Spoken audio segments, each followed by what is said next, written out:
नमस्कार साथियों, BDR learning channel में पुनः आपका बहुत बहुत स्वागत है। दोस्तों, मॉडल प्रश्न पत्र की सीरीज में आज हम देखेंगे कक्षा 10वीं के अंग्रेजी विषय का मॉडल पेपर।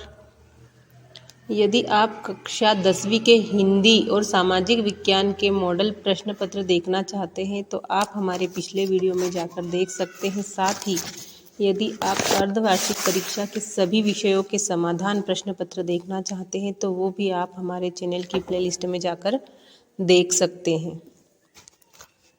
चलिए शुरू करते हैं। मॉडल पेपर कक्षा 10वीं, सब्जेक्ट इंग्लिश।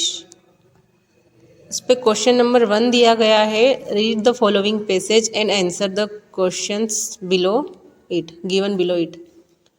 पैसेज को पढ़कर नीचे दिए गए जो प्रश्न हैं उनके उत्तर आपको खोजना है।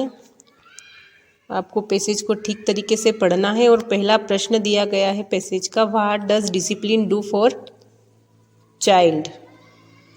ऑप्शन दिए गए हैं। A, forms character and makes him a fit citizen. B है मेक्स चाइल्ड डल। सी वाला है makes him strong. D, makes him वेवार्ड।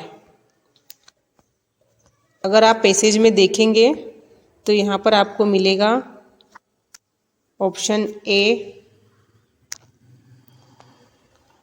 Forms character and makes him a good citizen या फिट सिटीजन।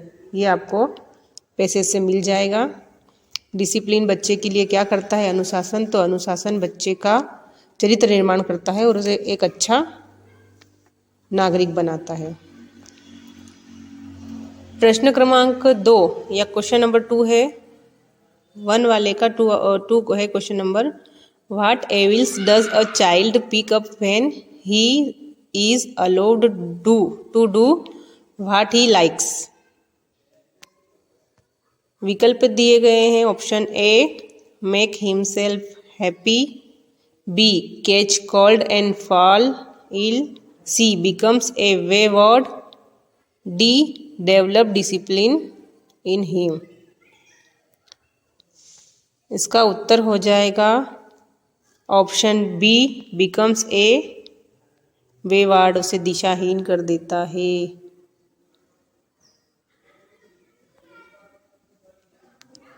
जब बच्चे को उसे अपनी मर्जी से छोड़ दिया जाता है उसकी मर्जी पर, तो वो दिशाहीन हो जाता है। प्रश्न क्रमांक 3 क्वेश्चन नंबर 3 है। What are good habits. अच्छी आदतें क्या है? Option A, running in the sun. Option B, playing all the time. C, avoid things that are injurious. D है एक्सपोजिंग हिमसेल्फ टू कॉल्ड। इसका सही उत्तर हो जाएगा avoid things that are injurious. हानिकारक चीज़ों से बचना एक अच्छी आदत है।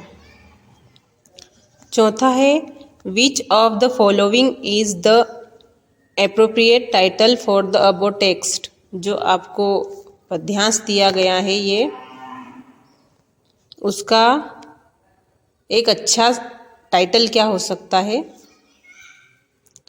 Importance of discipline, importance of physical exercise, importance of daily routine, importance of nature. तो ये पूरा जो दिया गया है आपको पद्यांश गद्यांश, ये पूरा डिसिप्लिन पर आधारित है। तो इसका टाइटल हो सकता है इम्पोर्टेंस ऑफ डिसिप्लिन। ए वाला सही उत्तर हो जाएगा।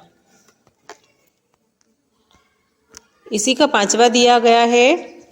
What does spoiled mean. Spoiled का अर्थ क्या होता है? इसका अर्थ होता है इंजीरियस, यानी कि हानिकारक।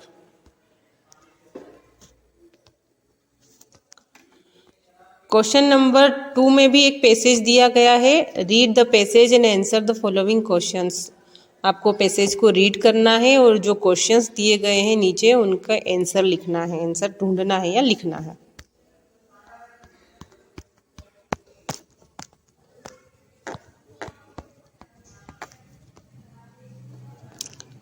पैसेज का पहला प्रश्न है, from where did the plate of gold fall? सोने की प्लेट कहाँ गिरी थी? यदि आप इस पैसेज को ठीक से पढ़ेंगे और ढूंढेंगे तो आपको मिलेगा उत्तर, the court of a temple. सोने की प्लेट टेम्पल के कोर्ट में गिरी थी। सही तो जाएगा the court of a temple. दूसरा है, who was awarded the plate? किसे प्लेट से सम्मानित किया गया, प्लेट प्रदान करके? तो इसका उत्तर आपको मिलेगा द पुअर फार्मर। गरीब किसान को प्लेट से सम्मानित किया गया। इसी का तीसरा प्रश्न हम देखते हैं, what happened when the richest man touched the plate? जब अमीर व्यक्ति ने प्लेट को छुआ तो क्या हुआ? इसका उत्तर हमें मिलेगा, he touched the plate, it turns to lead. जब उसने प्लेट को छुआ तो प्लेट शीशे की हो गई। अगला प्रश्न है क्वेश्चन नंबर 4।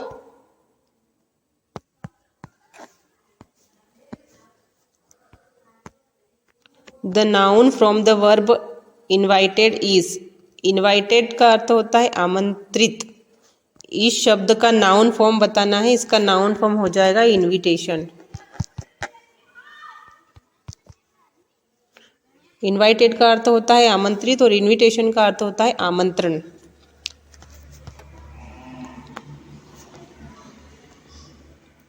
अगला है the word inscribe means. Inscribe का अर्थ क्या होता है? इसका अर्थ होता है टू कर्व, उकेरना या उत्कीर्ण करना।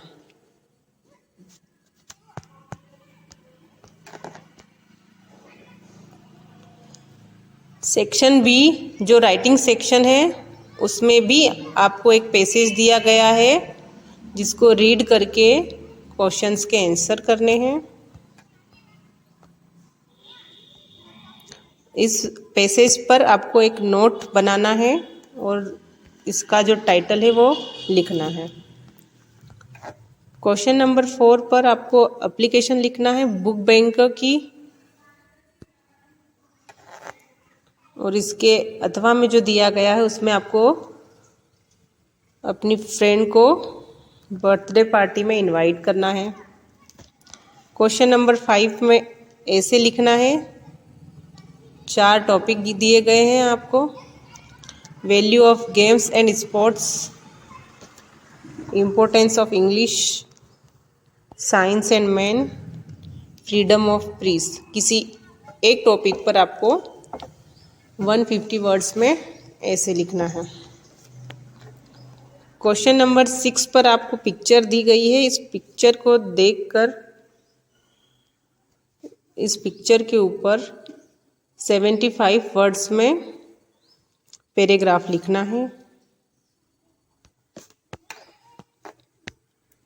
क्वेश्चन नंबर 7 देखते हैं, जो सेक्शन सी में आएगा, ग्रामर सेक्शन में। Fill in the blanks choosing the correct alternative given in the bracket. Bracket में से ढूंढकर आपको रिक्त स्थानों की पूर्ति करना है। खाली स्थान में क्या सूट होगा वही आपको भरना है। पहला दिया गया है, हर अंकल इज MLA। अब यहाँ पे आर्टिकल का प्रयोग करना है, AN या द का।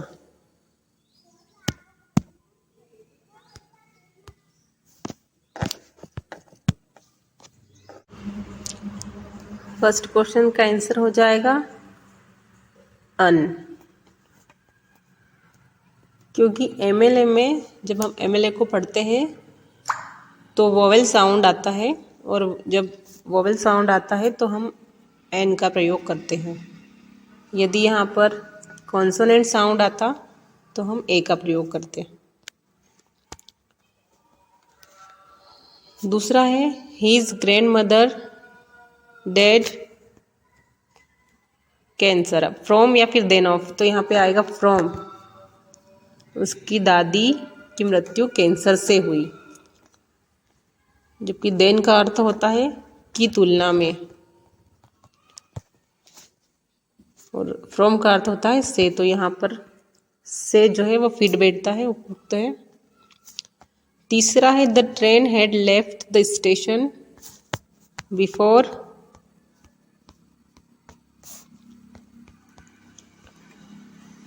वी देयर रीच्ड या हैड रीच्ड। तो यहाँ पे आ जाएगा रीच्ड, जब हम वहाँ पर पहुँचे ट्रेन जा चुकी थी, या ट्रेन जा चुकी थी जब तक हम वहाँ पर पहुँचे। चौथा है walk carefully or and but you will fall down.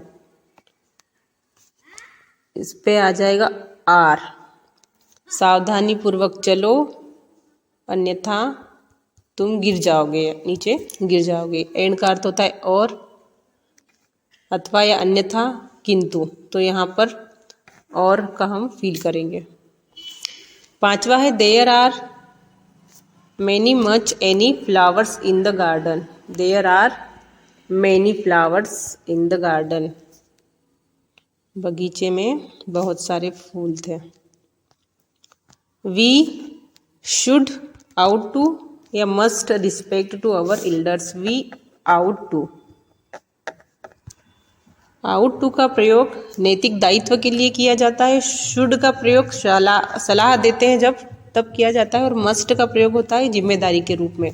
तो यहाँ पर बड़ों की आदर करना एक नैतिक दायित्व है, इसलिए यहाँ पर आउट टू को हम फील करेंगे। क्वेश्चन नंबर 8 पर डू एज डायरेक्टर निर्देश अनुसार आपको वाक्य में परिवर्तन करना है। पहला दिया है unless he invites me I want attend the party. इसको rewrite the sentence using if. Unless की जगह इफ का प्रयोग करना है, तो ये बन जाएगा if he doesn't invite me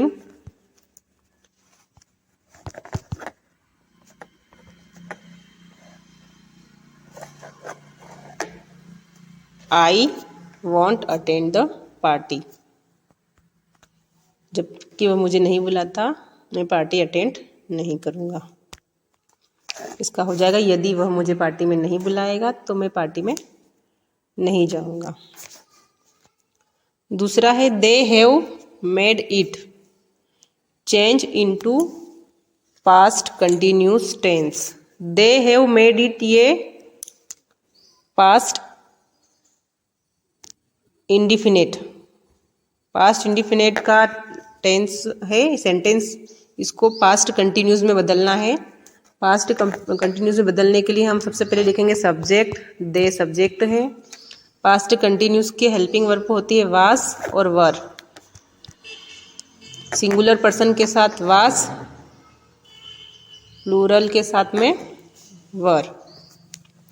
यहाँ पे दे है, दे प्लूरल है, इसके साथ यूज होगा वर। दे वर मेड के स्थान पर हो जाएगा मेक, और वर्ब में आईएनजी लग जाएगी तो हो जाएगा मेकिंग, और फिर ऑब्जेक्ट है it. They were making it. तीसरा है she is too tired to work. Rewrite the sentence using so that. यहाँ पे टू को हटा के सो देट का प्रयोग करना है, तो वाक्य सेंटेंस बन जाएगा सी इज सो, टू को हटा के so tired that she can not work. चौथा है he cut his finger change into negative sentence.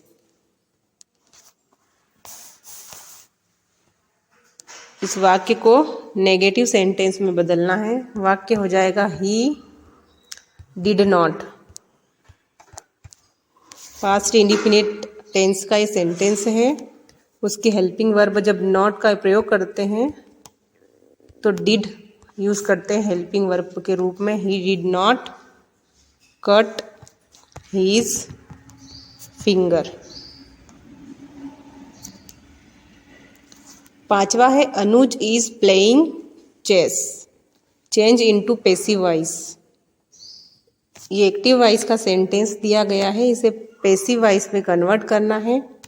तो जब भी हम पैसिव वॉइस में सेंटेंस को कन्वर्ट करते हैं, सबसे पहले हम लिखते हैं ऑब्जेक्ट। यहाँ पर ऑब्जेक्ट है चेस। ये सेंटेंस प्रेजेंट कंटिन्यूस टेंस का है, तो जब प्रेजेंट कंटिन्यूस को हम पैसिव में बदलेंगे तो हम लिखेंगे chase is being. Helping verb के साथ बीइंग का यूज़ होगा। प्लेइंग के स्थान पर प्लेड हो जाएगा, थर्ड वर्ब का यूज़ किया जाता है। फिर बाय अनुज। इस प्रकार सेंटेंस हो जाएगा chess is being played by Anuj.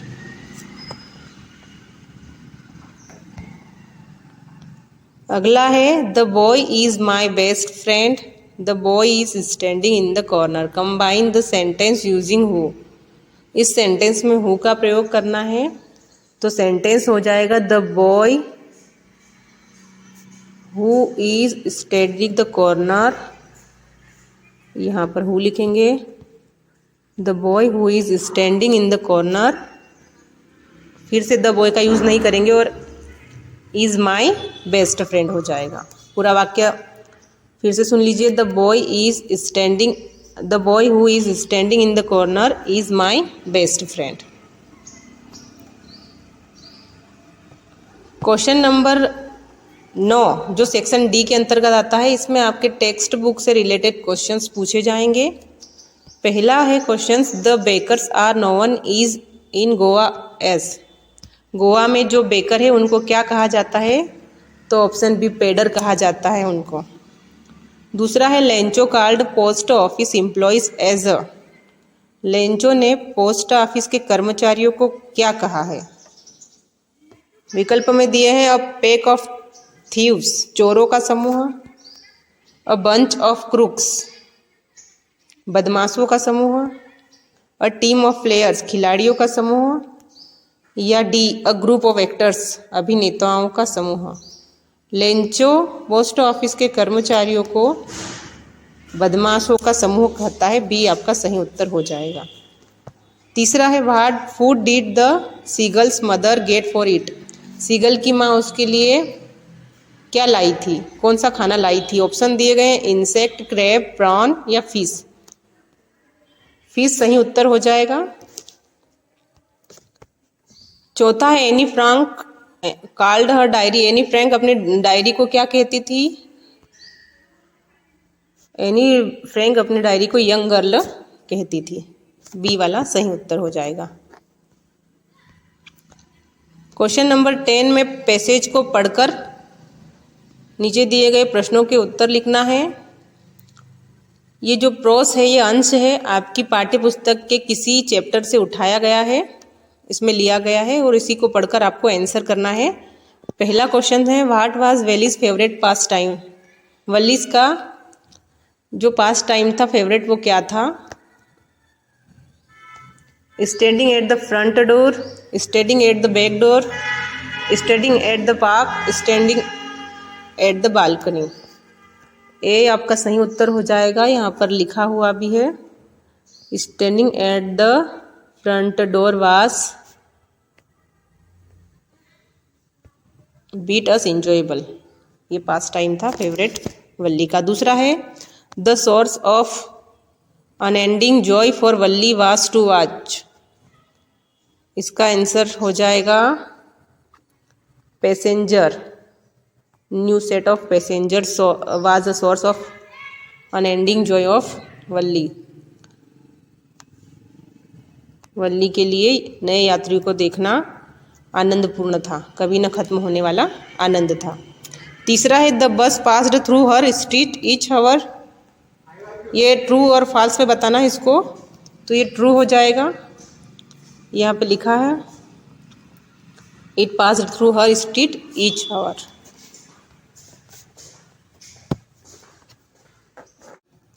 Question 10 के बी में आपकी पाठ्य पुस्तक टेक्स्ट बुक से कुछ पंक्तियाँ दी गई है जिसमें से आपको इन नीचे लिखे प्रश्नों के उत्तर लिखना है। पहला दिया गया है from which poem have the above lines been taken. ये पंक्तियाँ जो ऊपर दी गई है वो कौन सी कविता से ली गई है। ये आपकी how to tell wild animals नामक कविता से ली गई है। दूसरा है which animal has been described in the above lines. इन पंक्तियों में किस जानवर के बारे में बात की गई है, तो यहाँ पर लेपर्ड के बारे में बात की गई है। सही उत्तर आ जाएगा ऑप्शन सी। तीसरा है what does the word beast mean. Beast का अर्थ क्या होता है। बीस्ट का अर्थ होता है जानवर, एनिमल।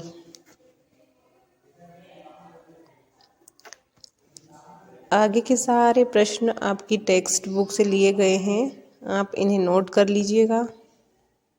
यदि वीडियो अच्छा लगा हो तो वीडियो को लाइक कीजिएगा और अपने सभी दोस्तों तक वीडियो को शेयर कीजिएगा, और चैनल को सब्सक्राइब नहीं किया हो तो आने वाले वीडियो देखने के लिए चैनल को सब्सक्राइब कर लीजिएगा। मिलते हैं नेक्स्ट वीडियो में। Thank you.